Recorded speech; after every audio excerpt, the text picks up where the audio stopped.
Dolanan doleren. Nggih, Pak. Iki wis mambu gorengan bawang. Wis ngelih. Mambu kaya ngene. Ayo sebo derekke bendaramu. Nun nggih, Pak, ngestoke dawuh, Pak. Oh.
Langening kalangjang aglar pandan moncar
teneng mugi kula nyaosaken sembah pangabekti kula kunjuk Eyang. Iya.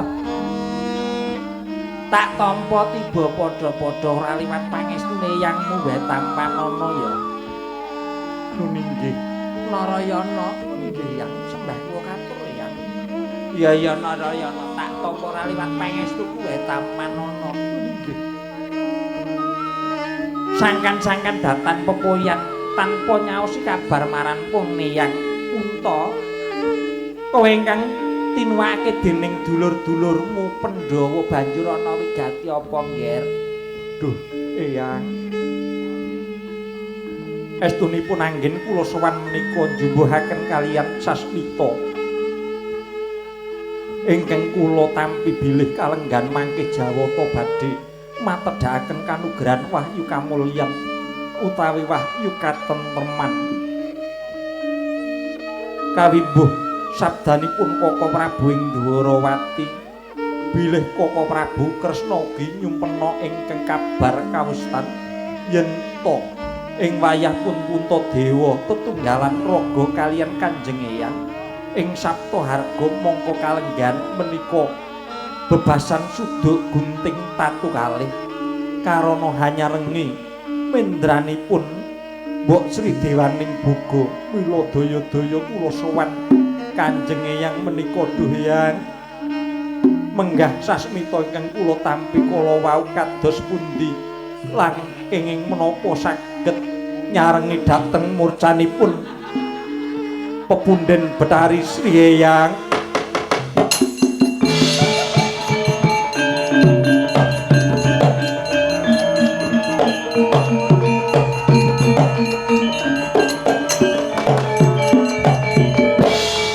nyat langening kalangyan aglar pandan muncar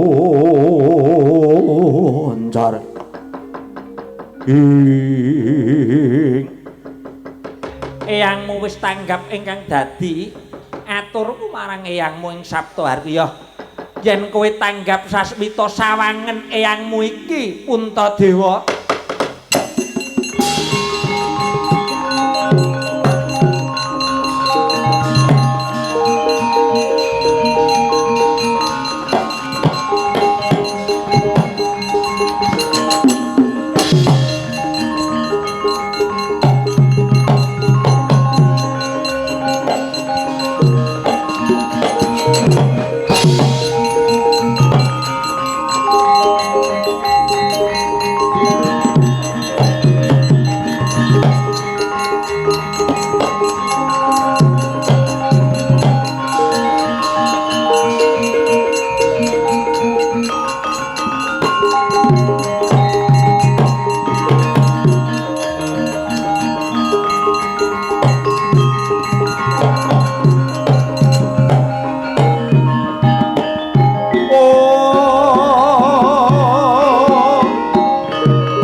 pandan moncar tinon lir kegonan surem sorot betan badak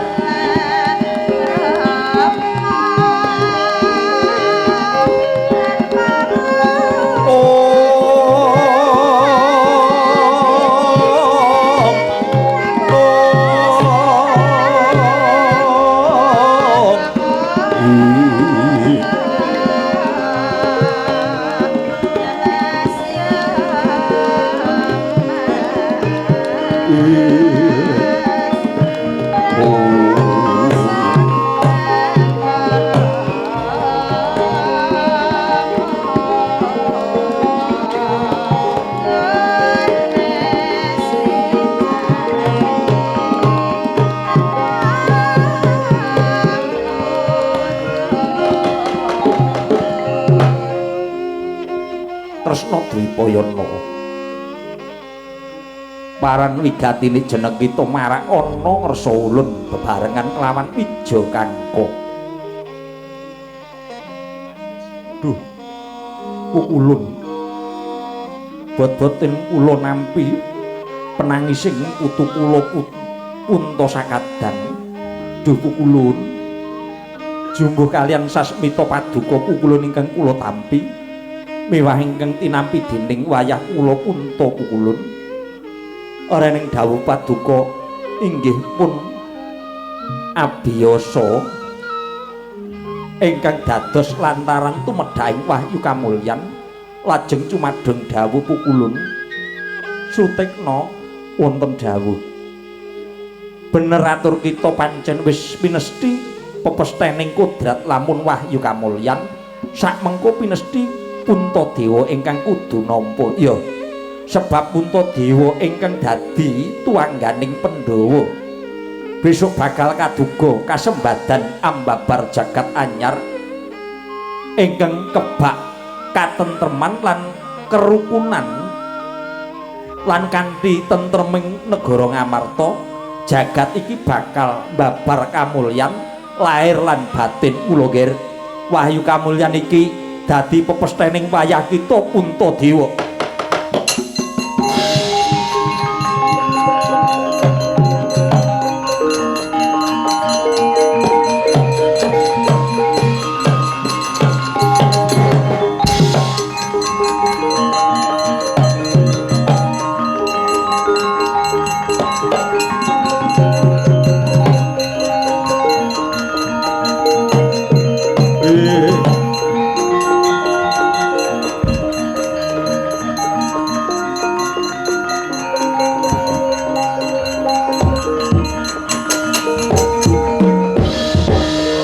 Mangkono Punta ulun keparengke jeneng kita maju wisuwanmu ulun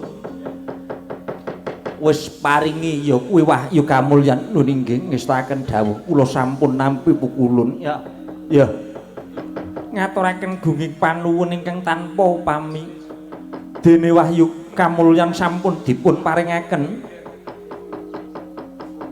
parandene ingkang mangke tasih gadah panyuwunan pukulun lho duwe panyuwunan inggih menika bab murcaning pukulun Betari Sri Dewaning Boga saking negari Ngamarta menika kados pundi pukulun Kresna Dwipayana wonten dawuh Betari Sri murca saka Ngamarta iku pancen sawentara ulun kersake ulun timbali makayangan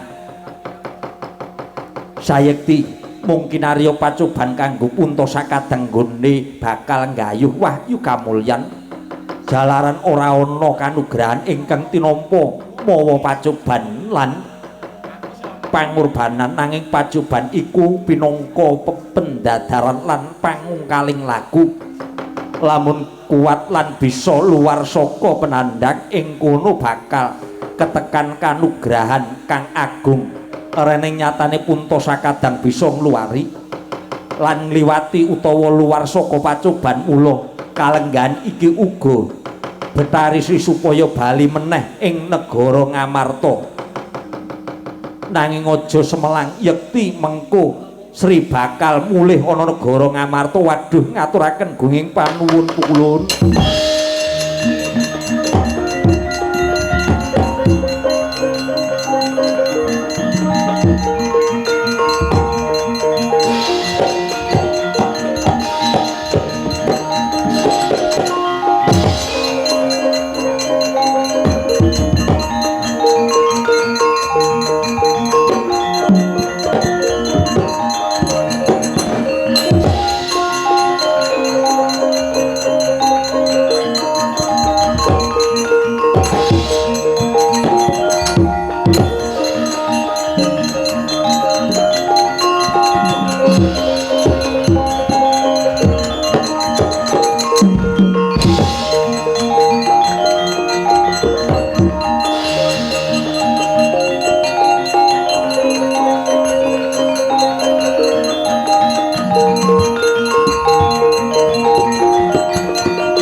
gunjang ganjing lain kelap-kelap katon lur gencanging ngalis risang mawe gandrung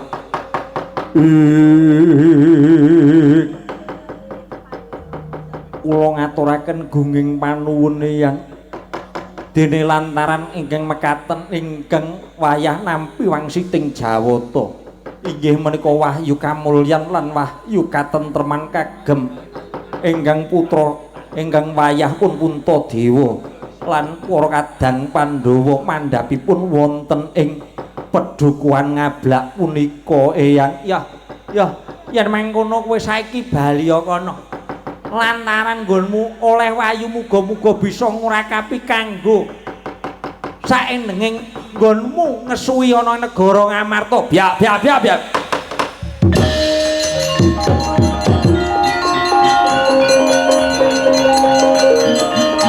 wah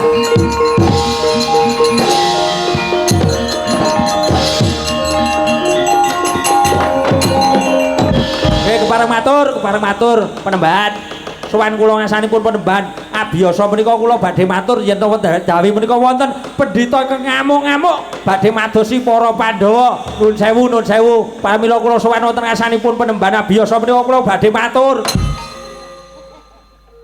alon-alon nggih matur penembahan guru sampeyan wonten Jawi menika sakniki ngamuk-ngamuk madosi para Pandhawa pepundhen-pundhen Pandhawa turene mboten nrimakaken yen to wau dipun jempalani kalih Ndara Sencaki Werkudara piye metu coba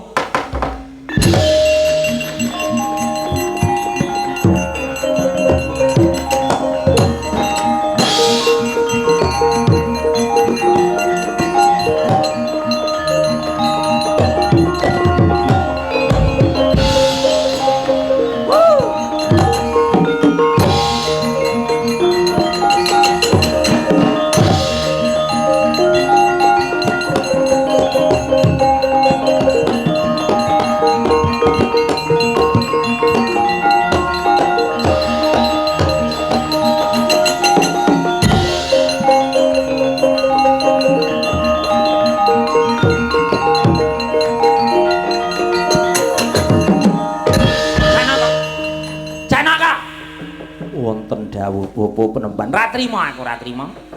Aku ra trima. Aku lho ra trima.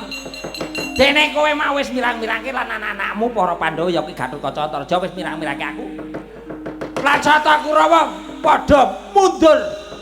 Kados pundi yen mekaten kula klentu kula kedah kados pundi bapa penemban. Kowe kudu mati.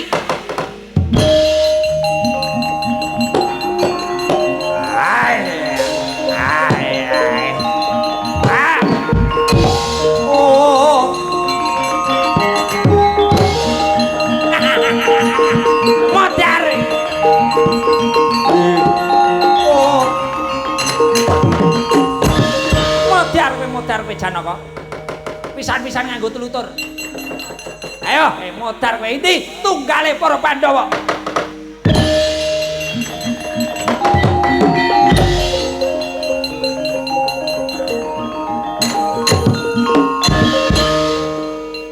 Ndara. Nek tileme anten mriki to. Ampun ten mriki nek tilem niku nek sare ampun ten mriki. Mangke ndak. Wah. Monggo ten mriki niku akeh gegremet. Neng alas iki wis gegremet kok. Ndara. Enggak ta? Kula aturi wungu, Ndara. Ndara. Ndara. Ndara. Lagi. Wah. Ndara. Oh. Gang. Oh, dene gang. Truk. Cawangen to, Le? Hah? Cawangen kon guru ya. Apa? Oh, lah bekas cipokan ngono kok. Wah.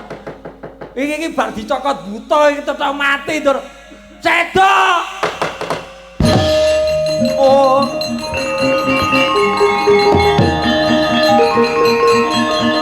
Karena kok kaya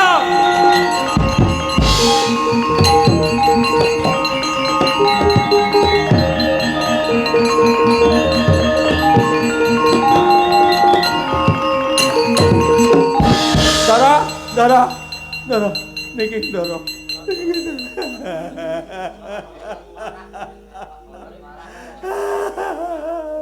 Sesek banget. Lopes iki kurang ajar. Petruk kuwi ngopo, Petruk? Niku Mang Sawang niki, Mang Sawang, niki Sawang. Ndara kula Arjuna sak menika seda. Ndaramu ki seda inggih.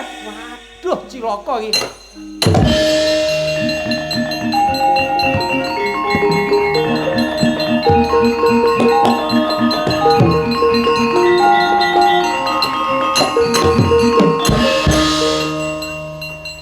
Monggo Mang ungkuli kembang.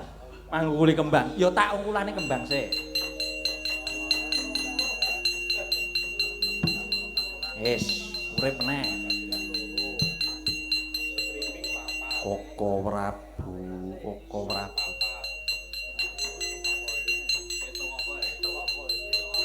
Apa Bagong?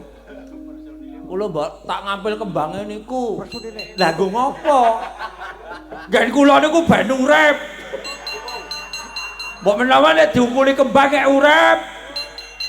Wis, ngono-ngono. Pelit. Juragan kok pelit. Awas. Sapa sing nyokot kowe? Bapa Penemban Durna nanging wonten Buta Bajang ingkang mijil saking bun-bunanipun Bapa Penemban Durna. Tugasmu Petruk karo Bagong.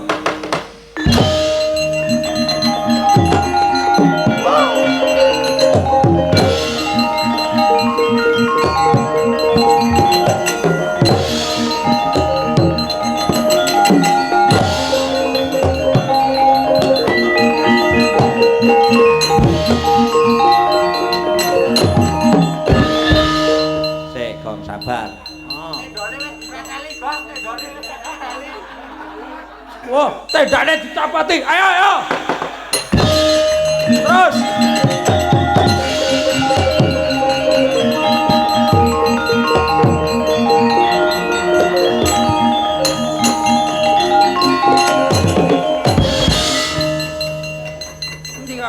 padha ilange ning ndi ya? Kowe lagi rak durna ta kowe? Lho, kowe Bagong kowe.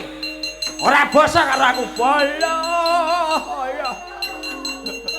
Kon basa karo kowe. Kowe yen ngono kowe wani karo aku. Wani wae. Mbok durna rangkep 10.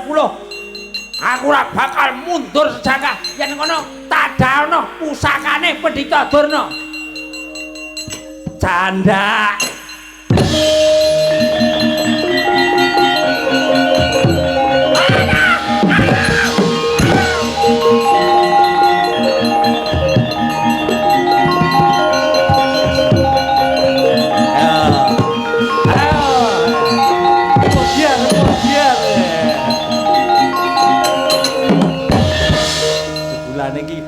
Pulanggono Petre aku wis Petre modian ya lame kula Petro gagang le dene le ngapa piye olah dian jebulane iki to sing ngono iki to olah mulakno gundul kaya Lopes nangane nolonge Bagong wis Bagong iki to senenge terus dikamplengi wae terus dikapoke terus kapoke terus tuman wis senengane ngakali kanca kanca ora ngerti apa-apa ngerti badong wae ayo mulakno iki sing gawe perkara jebulane wis didhawuramu iki to pulungan wis Petro mulakno pemean do ilang cawet-cawet do ilang jebulane iki pulungane wis Bagong aku njaluk ngapura iki to jotos iki kok meneh iya motiare wae motiare senengane iki sing ya motiare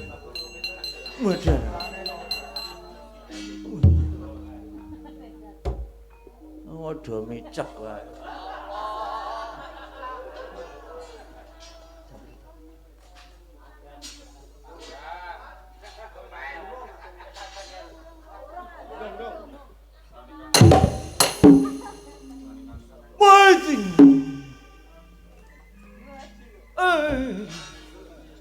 Gelas sotone adem.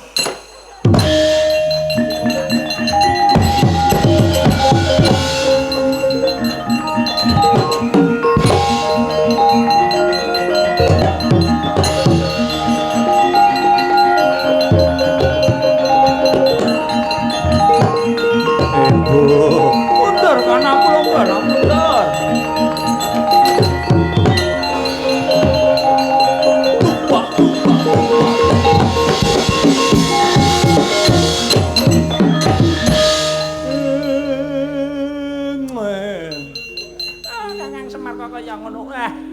Sing ngiri godha iki meng kowe. Sing ngiri godha iki meng kowe. Kowe ngiri godha ana ing dusun ngablak nek keconangan Semar Badrana. Ya bali. Pak ula-ula iya Kakang aku njaluk ngapura. Aku ora bakal godha meneh Kakang.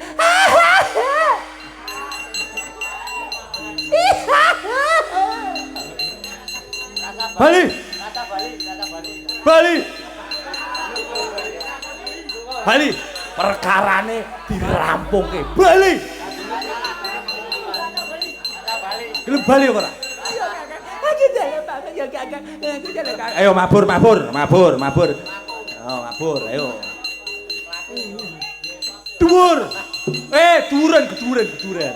Mendek sithik. Lah dalah.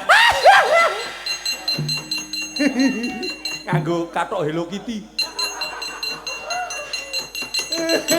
Rampungke Ndara.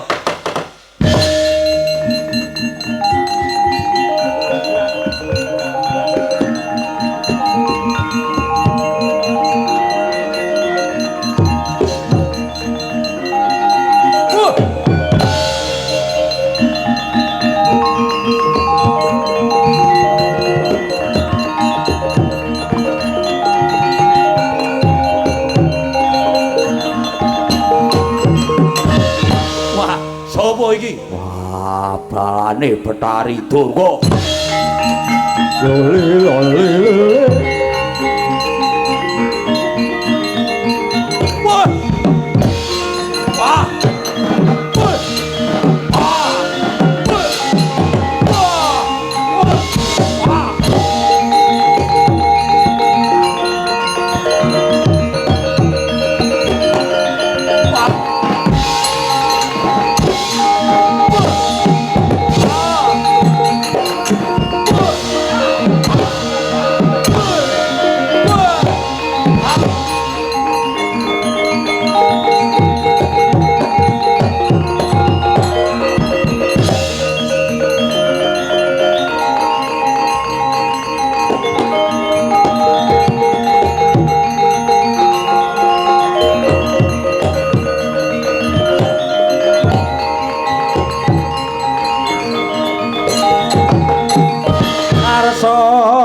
madangi jagat duk mungup-mungup paning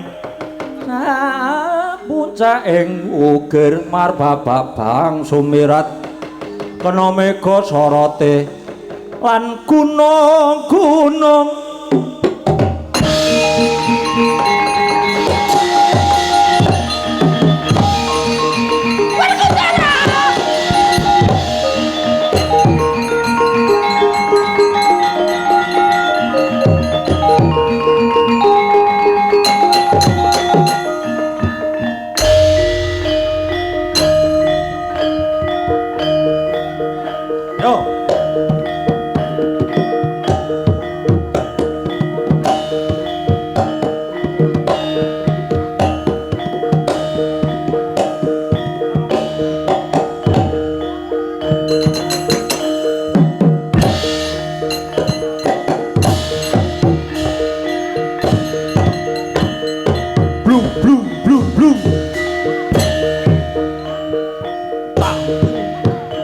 delong putar blegetu bleget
Alhamdulillah lampahan wayu kamulyan utawi wayu katentreman sampun paripurna Gus. Iya. Mugi-mugi saged kasembadan utawi andayanana sagunging wonten ing masyarakat wonten ing Ngablak punika. Yo, iki wis paripurna. Nggih, kula Semar saking gunung menawi wonten lepat kula nyuwun pangapunten lan rencang-rencang kula inggih menika kangmas kula warga laras lan kruson puspita lan streaming lan tenda menawi wonten lepatipun kalian warga masyarakat wonten ing Ngablak mriki kula nyuwun pangapunten ingkang kathah nyuwun ngapunten ingkang kathah menika sampun paripurna mugi-mugi slameta sing nanggap slameta sing ditanggap rahayu rahayu rahayu